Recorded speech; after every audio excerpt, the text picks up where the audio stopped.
¿El diseño inteligente es realmente ciencia? Un ensayo de Michael Coco. Dos explicaciones de la evolución de los seres vivos polemizan ásperamente en Estados Unidos en los últimos meses. Los defensores del diseño inteligente, Intelligent Design, ID, sostienen que algunas estructuras biológicas ostentan un tipo de complejidad que hace posible que se hayan formado por pequeños cambios al azar y por selección natural, como explica el neodarwinismo. Sería necesario que dichas estructuras naturales fueran específicamente diseñadas. Para los neodarwinistas, la teoría del ID no sería ciencia, sino un intento de reintroducir una explicación religiosa en la enseñanza científica. La polémica ha llegado hasta los tribunales, llamados a decidir si el ID debe o no ser explicado en las escuelas como un evolucionismo ortodoxo. A finales de diciembre, un juez de Pensilvania sentenció que no se puede enseñar la inteligencia en las escuelas públicas. Así lo había ordenado el consejo escolar de un distrito de ese estado, pero el juez anuló la disposición por considerarla una promoción inconstitucional de la religión. Preguntamos a Santiago Collado, físico y doctor en filosofía, profesor de filosofía de la naturaleza en la Universidad de Navarra, que ha seguido este debate. La inteligencia, el diseño inteligente es teología vestida de ciencia o una inyección de superstición en la enseñanza de la ciencia. Como decía recientemente la revista Nature, pienso que la ID ni es teología vestida de ciencia, ni se trata de una superstición que se quiera introducir en la clase de ciencias. La teología es una ciencia que tiene su método propio y se debe hacer de acuerdo con sus exigencias. No parece que sea este el método seguido por los miembros del ID. Los defensores del ID señalan algunos puntos importantes relacionados con los seres vivos que no quedan, al menos por el momento, satisfactoriamente explicados por la ciencia, más concretamente por el neodarwinismo. No es una alternativa al darwinismo. Los defensores del ID han hecho una verdadera aportación a la filosofía de la ciencia. Me parece que por ahora no se puede decir que hayan ofrecido una verdadera aportación a la filosofía de la ciencia o a la filosofía de la naturaleza. Los temas que abordan son los que siempre han interesado tanto a científicos como a filósofos.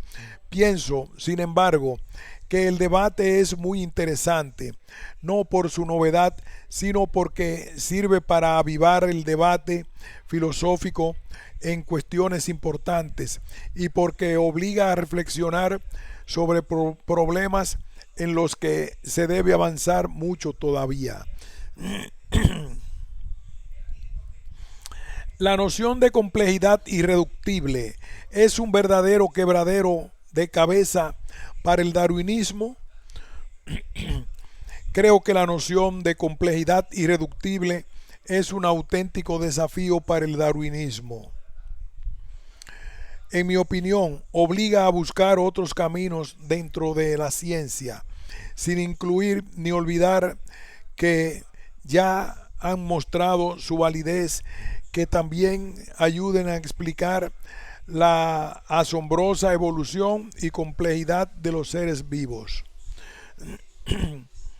¿Cree que el ID merece ser explicado en las escuelas como una alternativa al darwinismo? No me parece correcto plantear el problema en términos de alternativas. El darwinismo ha dado muchos frutos científicos. El ID ofrece, y no es el primero en hacerlo, argumentos que llevan a pensar que el darwinismo no es aceptable como una teoría que pueda explicarlo todo, y quizá ni siquiera lo más importante, sobre la evolución de la vida. El ID no explica lo que ha explicado ya el darwinismo, y el darwinismo parece que no ha encontrado todavía caminos para explicar la formación de algunas estructuras vivas que el ID afirma que son diseñadas.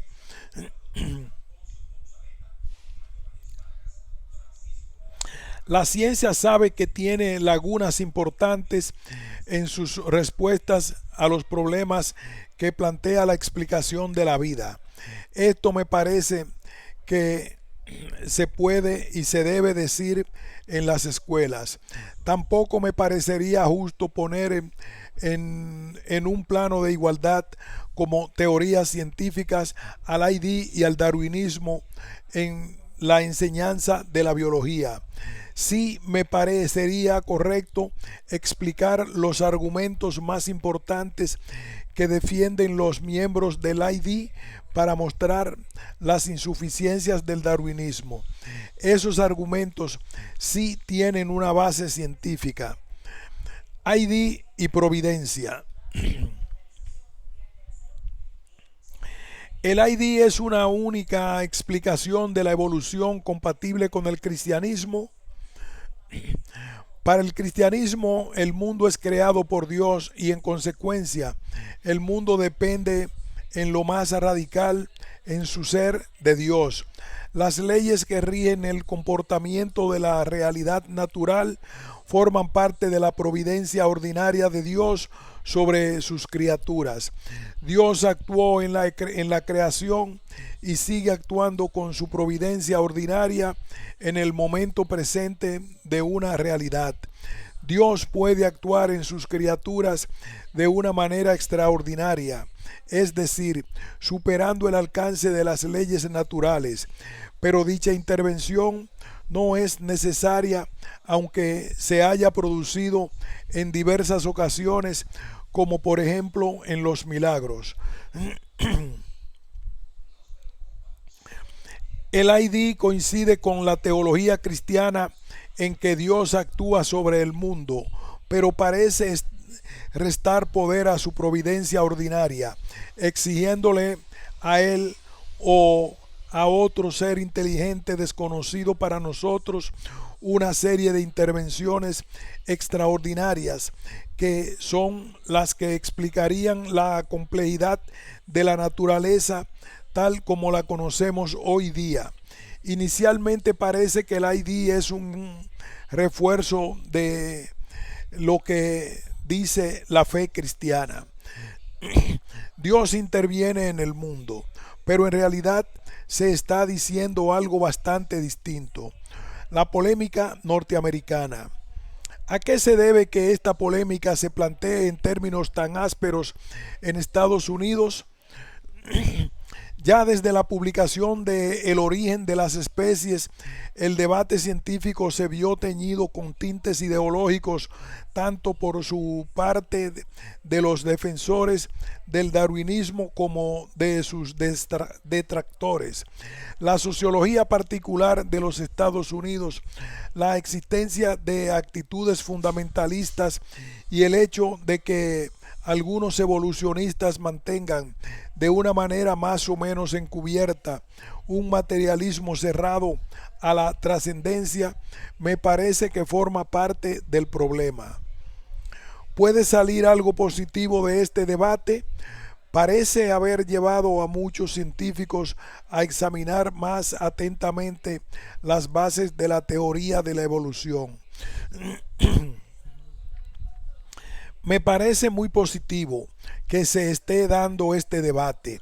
Lógicamente, no parece positivo el modo en que a veces discurren los enfrentamientos, pero sí que se estudie con más detenimiento y se profundice en los motivos que subyacen.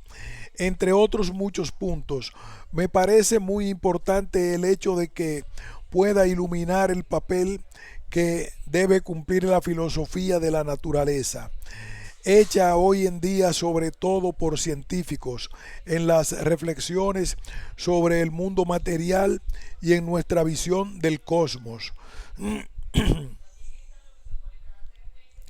No quiero decir que los científicos no puedan o no deban hacer filosofía, sino que cuando se hagan se respete el rigor y la profundidad que le corresponde como modo de conocimiento.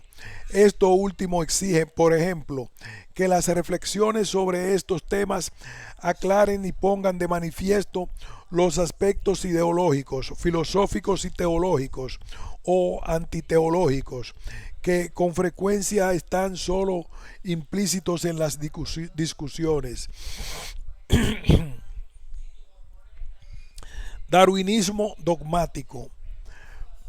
Michael Behe, profesor de biología en la Universidad de Leigh, Estados Unidos, es uno de los más destacados defensores del diseño inteligente, que expuso en su famoso libro La caja negra de Darwin. En un artículo publicado en la revista First Things, diciembre de 2005, se queja de la actitud dogmática con que se suelen recibir las críticas al darwinismo. Behe cita a Chesterton, que en Ortodoxia escribió: el cristianismo goza de entera libertad para creer que en el universo existe una considerable porción de orden fijo y desarrollo inevitable, pero al materialista no está permitido dar entrada en su impecable máquina a la más leve mota de espiritualismo o milagro. Así, comenta Behe, a diferencia de los materialistas, los cristianos pueden evaluar serenamente la evidencia sensible. Una confirmación de esta tesis es The Catholic Encyclopedia, edición de 1907, publicada con imprimatur por Carl John Fairley, arzobispo de Nueva York, y bajo los auspicios del Comité para la Verdad Católica de los Caballeros de Colón. Esa obra, de la que Behe tiene un ejemplar, incluye un artículo sobre la evolución escrito por dos jesuitas, de los que uno era profesor de biología. Los autores plantean si la teoría de la evolución debe ser rechazada como infundada y contraria al cristianismo, o es una teoría sólida y compatible con los principios cristianos. La respuesta, dicen, depende de lo que se entienda por teoría de la evolución. Los autores hacen abundantes distinciones, pero el kit del artículo, dice Behe, es que los cristianos deben permanecer atentos a la evidencia y seguirla a donde las lleve, confiados en que la verdad de la naturaleza no contradice la verdad de Dios. Pero señala Behe, el cristiano que quiere seguir la evidencia se encuentra con un gran obstáculo, pues la información sobre el funcionamiento del universo casi en todos los casos llega al público después de pasar por un rígido filtro materialista. Prejuicios aceptados. Un ejemplo egregio son los famosos dibujos del zoológico darwinista alemán Ernst Haeckel, que ilustraron los manuales escolares de biología durante la mayor parte del siglo pasado. Haeckel representó embriones en temprana fase de gestación de distintas especies de vertebrados, desde peces y anfibios hasta el hombre. La fuerza de aquellos dibujos residía en que los embriones eran casi iguales, lo que parecía una confirmación gráfica del evolucionismo. Hoy se sabe que Haeckel se tomó muy amplias libertades con sus láminas, que no muestran los embriones como realmente son. Sin embargo, observa Behe, esos dibujos gozaron de respaldo explícito de personalidades como el Nobel James Watson o Bruce Alberts, hasta hace poco presidente de la Academia Nacional de Ciencias de Estados Unidos. Pero no hay razones para pensar que la élite científica conspiraba para engañar al público. Simplemente Watson, Alberts y demás no dudaron de los dibujos de Haeckel porque concordaban con las hipótesis darwinistas. Prejuicios semejantes llevaron a la aceptación general del experimento de Stanley Miller y Harold Urey, que pasó por ser la prueba de que la vida surgió en la Tierra por reacciones químicas espontáneas. También Behe lo creyó así en otro tiempo, influido por la opinión común de los científicos, pero hoy, después de haber estudiado el asunto, sostiene que la aparición de los primeros seres vivos no se puede explicar por las solas leyes de la materia. Según él, ese es un caso de diseño inteligente. En cualquier caso, todo el experimento de Miller y Urey ya no se considera válido y no se dispone de ninguna explicación plausible sobre el origen de la vida.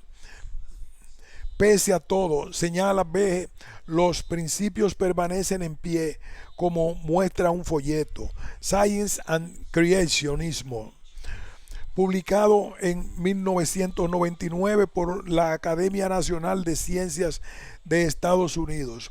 Después de reconocer que la cuestión del origen de la vida es aparentemente insoluble, la Academia concluye: la incógnita ya no es si la vida pudo haberse originado mediante procesos químicos a partir de componentes no biológicos, sino qué proceso entre muchos posibles pudo ser el que condujo a la producción de la primera célula.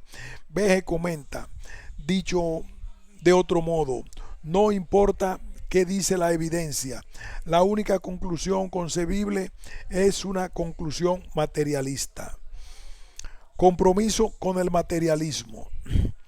Behe ofrece otros ejemplos de científicos para quienes el materialismo es un postulado incuestionable. En un tributo a Carl Sagan, con ocasión de su muerte, el destacado biólogo Richard Lewontin describió en The New York Review of Books: nuestra disposición a aceptar afirmaciones científicas que van contra el sentido común es la clave para entender la verdadera lucha entre la ciencia y lo sobrenatural. Nos ponemos del lado de la ciencia a pesar de la patente absurdidad de algunas de sus elaboraciones, a pesar de la tolerancia que la comunidad científica concede a explicaciones infundadas, porque tenemos un compromiso anterior, un compromiso con el materialismo. Mucho ruido y poco diálogo. Una muestra más entre las que consigna Behe viene del bioquímico Franklin Harold, que en su libro The Wave of the Cell 2001 declara: debemos rechazar por principio que el diseño inteligente sustituya el diálogo del azar y la necesidad, pero hemos de reconocer que no existen por ahora explicaciones darwinistas detalladas de la evolución de ningún sistema bioquímico, sino solo distintas especulaciones sin base objetiva.